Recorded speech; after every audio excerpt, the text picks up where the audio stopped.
Alright. So ngayon, tayo sa labas kasi mag-harvest tayo ng pinya. Ilang pinya yung i-harvest natin? 10. So 10 pinya. So ano hinihintay natin?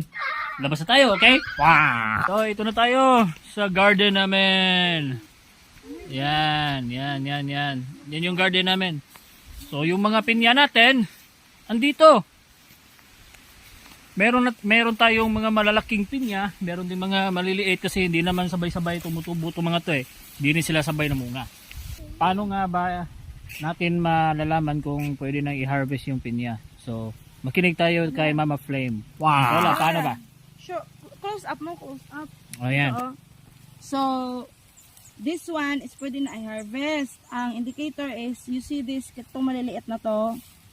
Itong maliliit sa mata niya banda. Pag yung dulo niya dry na, pwede na i-harvest. Compare tayo dito sa kabila, yung hindi po pwede i-harvest, this one. You see this? Yeah. You see this? Even though yung mga mata niya buo na, pero yung mga dulo, ito, yung pilik mata kumbaga. Yung pilik mata niya, hindi matutulis pa dry. pa. Hindi pa siya dry, yellow pa, hindi pa dry, so hindi pa yan pwede i-harvest. This is ready. Hindi pa yan hinog, pero ano na, pwede nang pahinugin. Saan? So, pwede natin na mo. Yung indicator niya, oh.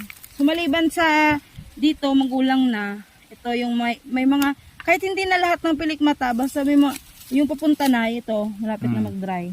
Yan, pwede na yan. Pero hindi pa yan matamis, no? Pwede, okay na. Matamis na yan? Matamis na yan.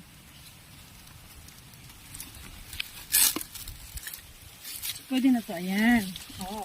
Kasi pag, yung sa mga binibenta sa palengke, pag nang hinarvest nila na ano, hinog na, hindi madaling masira yun. So, yung hinarvest nila ganito. Ayan, compare mo, oh. Ito talagang obvious. Ah, okay. Kasi medyo dilaw siya. Tsaka laya na ang ano, tuyo na. Ito, hindi pa masyado, pero okay na. Pwede na. Ayan. Hindi maasim to. Hindi. Maasim yan ngayon, pag ngayon mong kinain. Kanya, oh. Very big pineapple. We're getting this.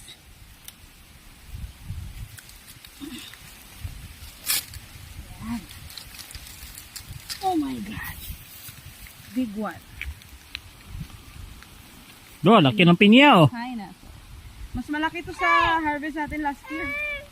Maklaro na nimo, oh. So yung iba mga maliliit pa, no? Malambot lang pala to. Akala ko ano. Yung iba hindi pa pwede. Yan, pwede na yan. So nakakuha na tayo ng 4.